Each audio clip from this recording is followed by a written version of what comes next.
Questions? James, how's the week going for Ethan Grunkemeyer so far? Good. Yeah. Ethan will be the backup quarterback in the game. Smolik still isn't cleared medically. So Grunk's done a really good job and put himself in a position that we have a lot of confidence in. He's getting a ton of reps this week. I think you mentioned Monday just that Smolik had been cleared for about a week. Just is that a miscommunication? Been cleared for practice. Mm-hmm. So I misspoke. Been cleared for practice, but not competition. Yeah, it's part of his rehab. Did you see Ethan taking snaps in some two quarterback plays or anything like that, or is he still not ready for it? As you can imagine, that does not help us answering that question. How does this impact scout team? Having to move Ethan out of that role, seeing him in the other quarterback's jersey for most of this year. How did you have to juggle things from that perspective? We've been rotating him up all year long anyway, so not a big deal. Lambo's done a really good job all year long doing that, and Smolik, that's part of his, obviously working back in the reps. When a running back used to play wide receiver, obviously you face a lot of good running backs that catch the football, but is there a difference or is there an extra challenge of a guy who used to play that position is now in the backfield? Yeah, I wouldn't say that other than the fact that obviously, they're pretty purposeful in terms of, their plan to try to get him involved as much as they possibly can in the pass game. But there's other running backs obviously we have faced that have also done that, but he's very comfortable doing it. Has been very effective. Coach, you talked about Monday about not being like a big transfer portal team. The guys that you were able to bring in for this season, talk about their impact and their role in getting you this far. The ones we brought in last year. Yeah, the ones for this season. Yeah. Those guys have been great. I think that's the thing for us is we want to be very selective and strategic about who we bring in and what their role is going to be and why. And to me, we look at it from a lot of different levels. Is this a good opportunity for them? And does it also make sense for us and our roster? So try to take all those things into account. Obviously, the success that we've had makes us attractive to a lot of young men out there that want to play at this level and want to play these types of games. And then obviously, being able to have guys like Tyler Warren and Abdul Carter and so on and so forth that are up for awards and All-Americans and things like that. Those things help too. So it's an attractive option, but we're very strategic about who we get involved with and who we bring in. James, with Smolik not cleared, who would be that number 3 option? That we don't have a third option right now. Would you consider at all giving Tyler Warren reps at quarterback? I know it may sound silly, but he's throwing the ball this year. Yeah, again, I get the questions. I understand you guys got to ask the questions, but our strategy and what we would do in this game, saying it now so they can start preparing for it during the week, I don't think makes a whole lot of sense. I'd be happy to talk about those things in the off season in detail with you guys. James, from a production standpoint, Omari's production really tapered off for much of Big Ten play, but he had a spike toward the end, and in the Big Ten championship we saw him make some plays. Anything evident to you about why Omari's kind of had that reemergence in the pass attack from a production standpoint? No, it's the same answer I give you guys all the time. We want to get all these guys involved in the offense, and based on the coverage and what the defense gives us, that's going to determine guys one week have a big game and other weeks maybe not as big of an impact. So you can't get everybody the ball as much as we would like to. We expect him to have a big week this week, and we'll see how it plays out. But obviously we'd love for all those guys to be able to have an impact in the game, but planning is one thing. What actually happens in the game is another. James, is there any quarterback that you guys have faced that Kevin Jennings kind of compares to? Obviously you faced mobile guys like Howard and Gary earlier this year. Lamar. We haven't played the Ravens, the Baltimore Ravens, but that's who he reminds me of. Athletic, can extend plays, can make big plays, does a really good job of keeping his eyes down the field. I think that's his style of play. I don't know if we have anybody else that we have played this year that's similar to him. But he reminds me, his game really reminds me a lot of Lamar Jackson. Hey, James. Go ahead. Hey, James, how have you seen your offensive line improve over the course of the season, and then how they match up now with a front seven or a front half of a defense that SMU offers? Yeah, it'll be a challenge. I thought we had a challenge last week, and the guys did a great job stepping up to that, and we're gonna need to do that again on Saturday. Obviously, us being able, like to the point that was made earlier, being able to go and get a guy like Rucci back, who we've known for a very long time, and be able to get him part of the program, that was big, really big for us right now. And he's doing a tremendous job, and he just continues to seem to get more and more confident, more and more comfortable each week. So, that's going to be an important matchup in this game, as you guys know. James, as much of a grind as December has become, how tough is it on families of the coaches and staff and everybody else? How difficult is this time for everybody? Yeah, it's just different, right? It's in other years you'd be out on the road recruiting. That's challenging.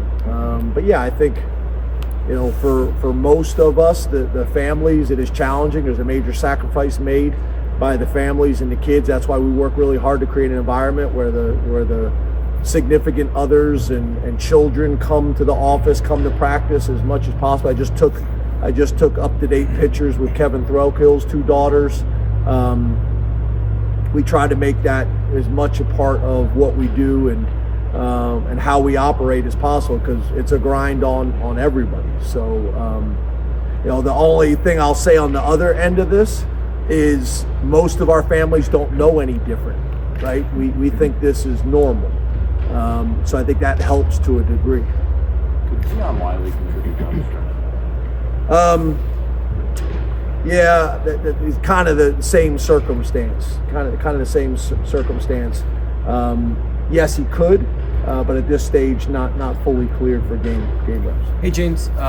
Andy Kotelnik talked about on Monday going to the well, the idea of going to the well one too many times when calling a play in a game, or I guess on a larger scale, my question is going to the well one too many times for an idea that you might want to use against a team that has a similar style as what you've seen previously.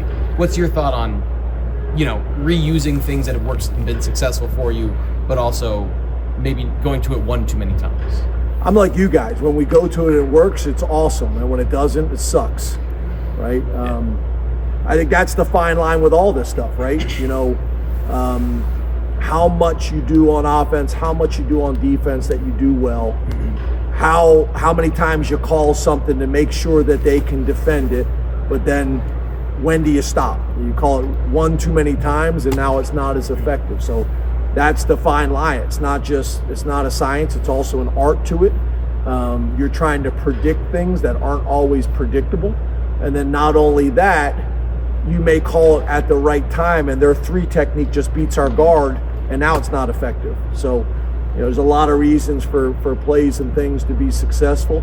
I think what Andy does a really nice job of, and I've said this to you guys before in my 11 years, is I think as a play caller, where you really make your money, there's 4 to 6 calls a game that are critical.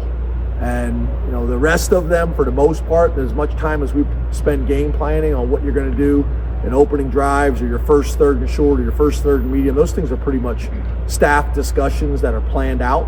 But there's that feel of when to make a specific call that your gut and all your film study tells you you're gonna get what you want right here. It helps in today's college football that we do so much check with me, either at the line of scrimmage with the quarterback or to the sideline. That helps, but still, I think there's 4 to 6 plays a game that really define a very successful major college coordinator. Coach, with Rucci and AJ, younger players that you were able to bring in, they went from kind of guys you thought maybe could build depth at the beginning to guys that are now playing huge roles. Talk about how they've been able to kind of reach this point right now. Yeah, I don't know if I would describe it the way you did. I don't think I've ever described those guys as depth guys. We don't go to the portal and tell guys we're bringing them in to be depth guys. Now, obviously, we also don't promise any starting jobs. They got to earn it. But those guys obviously are big contributors for us right now. We're going to need them to play well on Saturday, but I never viewed either one of those guys as depth guys for us. Hey, James, how do you prepare for the tempo that SMU likes to run? Yeah, we've been doing tempo periods the last couple days, good on good, because as much as we do it with the scout teams and those things are fine, it's not the same as going good on good. So we've done that full speed every day against our offense and against our defense, tempo periods with the plays that we run, but similar concepts that they run that serve the purpose and allow our defense to get what they need. James, you recently got a transfer commitment from Kyron Hudson. I'm not allowed to talk. I'm not allowed to talk about James, NCAA rule. James, we saw on social media last week Jalen Reed shared Trying to get me a violation.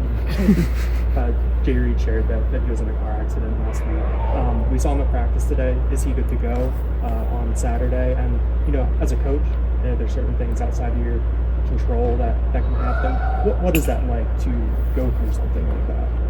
Well, what I would first like is for us not to share all of our business on social media so that this is even a discussion. But at the end of the day, I'm glad Jay Reed is safe and healthy. In some ways, I look at all these guys like my sons. I got a very close relationship with Jay Reed and his mom. So the most important thing, he's healthy. And I don't mean just for football. He's healthy and good. That's the most important thing. And then obviously we sure are glad that he's full go and no issues. Time for two more, guys. SMU racks up a lot of penalty yardage. Is there almost a way to force a team to commit extra uncharacteristic penalties? Not anything more than what you do any other time. We're not spending time on that. We're spending time on executing our game plan on offense, defense, and special teams, and those other things. We're not going into this game with doing anything more than what we normally do in terms of cadences and things like that. James, are there any ways this isn't going to be a normal home game since the NCAA is in charge of so many things? Yeah, I think obviously it's in Beaver Stadium, but it's one of the things I think is really important is the students. Our students make a huge difference for us, and obviously being after finals and things like that makes it a little bit challenging. So that's a little bit of a concern. And then obviously it's a home game for us, but to your point, the college football playoff pretty much runs everything else. So it will not feel like it normally feels to us playing a home game in Beaver Stadium, but overall in general, obviously we're glad and fortunate to be home. So we'll take it. This is the structure that exists, and we're going to embrace it and move forward. Thank you, Coach. Thank you. Thanks, James.